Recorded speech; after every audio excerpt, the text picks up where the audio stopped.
Asalaamaaleykum sama gars yi j'espère que yéen a ngi si jàmm man it maa ngi si jàmm da leen jàmm sur chaîne Like Mobile votre chaîne de technologie gars yi bi may suñu vidéo numéro 2 si formation bi nga xam ne commencé nañu comme formation naka ngay def ba nekk youtubeur voilà vidéo bi passé ñu ngi leen wax naka ngay def ba créer sa chaîne YouTube ak naka ngay def ba def say paramétrage ak réglage yi nga xam ne aju na si chaîne YouTube bépp voilà léegi nag ginnaaw bi nga xam ne créé nga sa chaîne YouTube ba pare léegi nag tey si biir vidéo bi dañu leen wax naka ngay def ba créer sa propre logo pour mën nga def li nga xam ne moo di sa photo de profil voilà mooy deuxième vidéo bi voilà formation bi nag fekk ne da nga bëgg nekk youtubeur professionnel maam ngay dem bay gagné xaalis comme ni ko yeneen maam yi yeneen youtubeur di ko gagné il fallait que nga formation bi nga jël sa temps nga jël ko étape par étape voilà étape boo xam ne toll nañ ko nga jëm ko maîtriser di ko appliquer voilà léegi nag voilà tey si biir vidéo bi dañuy wax naka def ba créer sa propre logo pour mën ko def li nga xam moo di sa photo de profil voilà léegi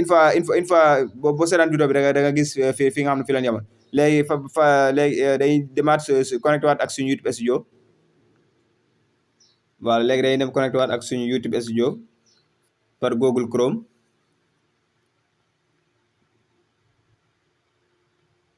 léegi ñu connecté waat ak suñu YouTube studio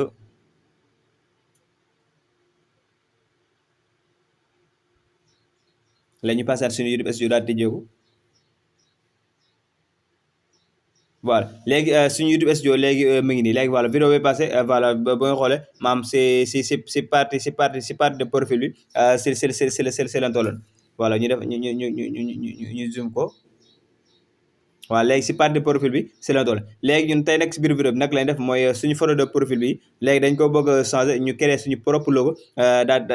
def ko mu nekk suñu photo de profil léegi nan lañuy def ba créer suñu propre logo te duñ dem télécharge benn logo yi jàmm di ko si def léegi c'est très simple léegi dañuy def retour léegi ñu dem suñu app Play Store bu fekkee iPhone ngay utiliser nga dem si app Store léegi da ngay tapé application Canva voilà léegi ñu clique application léegi application moom rek pour nga bañ a def benn erreur boo xoolee da nga gis fu mu la defal si suuf Canva salaam dëgg ñi nga xam ne ñoom ñoo liggéey Canva ñoom ñoo liggéey application léegi une fois boo teel sa application Canva ba pare nga bës ouvrir léegi nga xaar sa application Canva tijjeeku léegi bu tijjee ko da lay laaj fan nga bëgg inscrire Facebook wala li nga xam moo di sa compte Google mën nga cliquer directement inscrire ak sa Google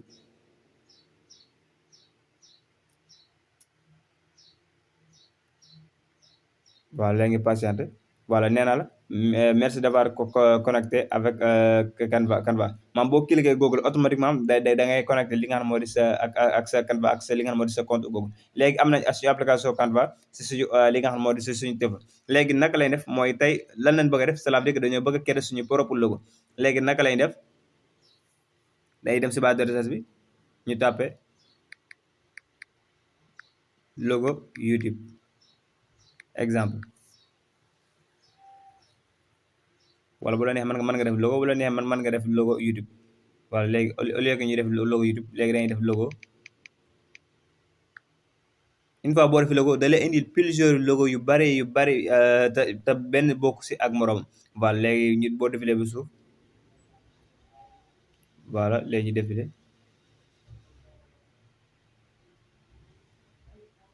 voilà léegi boo défilé da lay indil plusieurs logo yu bari boo xam ne benn bokk si morom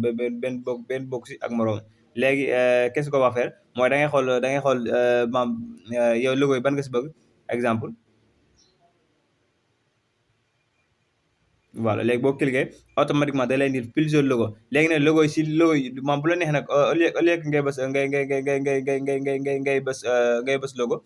attends boo defee logo bu fekkee ne yow moom logo yi mu indil bëggoo si utiliser bi da nga bëgg a créer propre logo mais nag boobu day jël temps te boobu mën na bañ a nekk lu normal mooy da nga utiliser fii mu la defal création vierge voilà léegi da nga mën a créer sa propre logo mais li gën a yomb mooy nga xool moom Canva dalee propose ay façon logo yu bari léegi yow nan ngay def mooy da ngay xool fii logo yi nga xam ne moom moo dëppoo na ak logo bi nga xam ne moom nga bëgg utiliser maam nga jël ko def ko say modification mu nekk sa propre logo par exemple ñu xool fi benn logo boo xam ne bëgg nañ ko def suñu logo par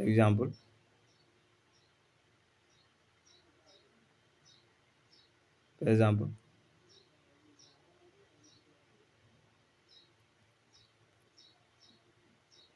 léegi ñu xool fi ban logo lañ bëgg a jël def ko suñu propre logo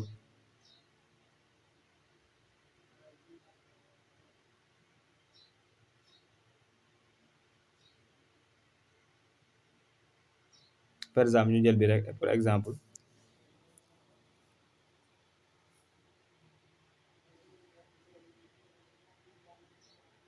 voilà léegi par exemple léegi logo bi moom lañu bëgg a jël def ko suñu propre logo léegi qu'est-ce qu'on va faire mooy day dem xool suñu chaîne YouTube bi nan nan lañ ko tuddee woon voilà léegi dañuy xool seen YouTube bi nan lañ ko tuddee woon par exemple Actu Afrique Actu Afrique je pense moom lañ ko tuddee Actu Afrique ñu bës Actu Afrique Actu Afrique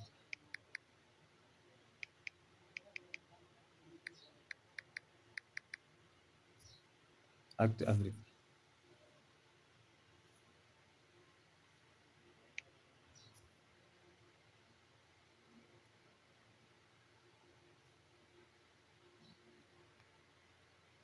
par exemple Actu Afrique moom lañ tuddee suñu chaîne léegi day dem suñu logo bi léegi ñu changé ko ñu def Actu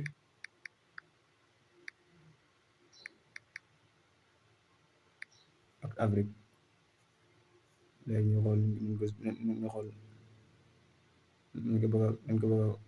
a cadré ñu def placement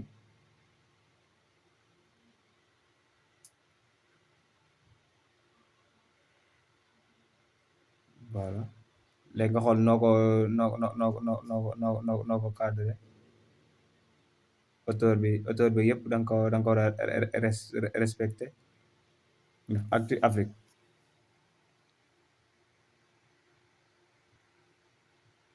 voilà bu la neex te fond bi bu fekkee ne fond bi si ginnaaw da nga ko bëgg a sax noir da ngay def clic droit nga xool fond bi ban couleur nga ko bëgg a def léegi da nga am possibilité pour changer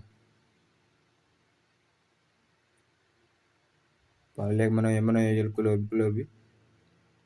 voilà léegi def nañ suñu lii ba pare mooy Actu Afrique créé nañ suñu logo ba pare wala ñu def enregistrer en haut tout ça c'est des exemples mais boo duggee fii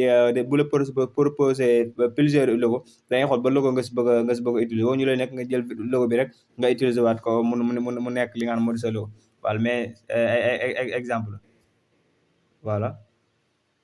léegi enregistré suñu logo ba pare léegi naka lañ def mooy dañuy delluwaat suñu Google Chrome YouTube Studio voilà léegi ñu bës importer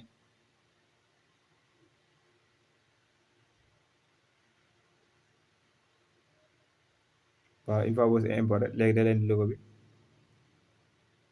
logo moo nekk nii Actu Afrique logo bi xam bëgg nañ koo dugal waaw léegi logo baa nekk nii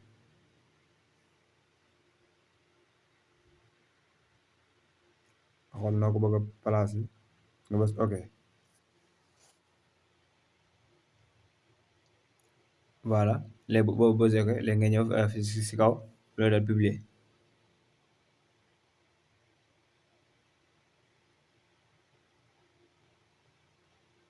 voilà léegi créé na suñu propre logo ba pare léegi ñu laal cliquer directement fi ñu defal publier voilà bu fekkee ne logo bi da nga toog mu yàgg tamit maam nga bëgg koo changer boo def boo wala nga toog mu yàgg nga bëgg defaat nga bëgg a defaat beneen propre logo mooy boo ñëw fii maam boo tàppee logo dina indi plusieurs logo nga xool ban logo moo la intérêt wala ban logo nga bëgg utiliser def ko li nga xam ne moo di sa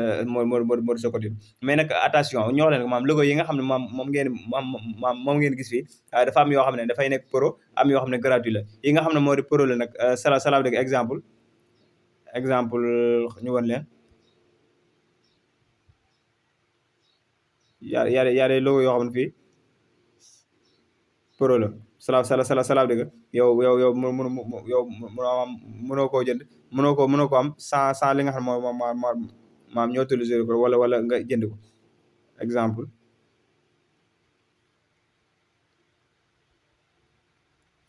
exemple ñu génn wan leen tapé logo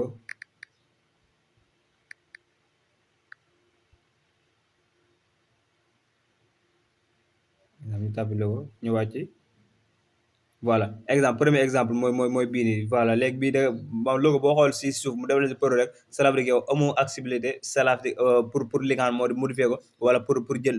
ko tant que defoo li nga xam ne moo di sa achat cela veut dire que maam nga jënd ko parce que Canva dafa nekk benn société boo xam ne dafa am ñoo xam ne dañuy fay seen xaalis si biir di si jaay seen propre marque léegi marque bu fekkee da nga ko bëgg a utiliser il fallait que yow nga dem jënd ko pour mën koo utiliser mais nag am na ñoo xam ne dañuy dugg am na yoo xam ne Canva si jëm boppam moom moo koy créé moom moo koy jëndal boppam di ko def gratuit pour ñi nga xam ne bëgg nañ utiliser ñu ñëw daal koy def gratuit mais parfois da nga gis benn logo boo xam ne logo bu exceptionnel la maam dëppoo ak sa seen YouTube mais boo ko bëggee jënd da defal pro cela veut dire que comme exemple comme logo bi maam boo ko bëggee jënd boo ko bëggee utiliser da lay defal maam da lay indil sa carte bancaire pour nga fay ko pour mën a utiliser li nga xam moo di logo bi mais y a des plusieurs logo yoo xam ne gratuit la mais nag tey si biir vidéo bi maam waxuñu ñëwuñu pour wax naka ngay def ba jënd logo mais juste que day ñëw pour wax naka ba créer sa propre logo pour créer sa chaîne YouTube voilà ba mu jaar yoon voilà léegi nag vidéo bi di ñëw dañ leen waxaat naka ngay def ba créer sa propre bannière cela veut dire que mooy bannière biir sa ko maam naka ngay def ba créer sa bannière voilà léegi sama gars yi fii lañ yemal vidéo bi di leen joxe dégg si beneen vidéo ak si beneen astuce ak laay mobile yaa ngi def à la prochaine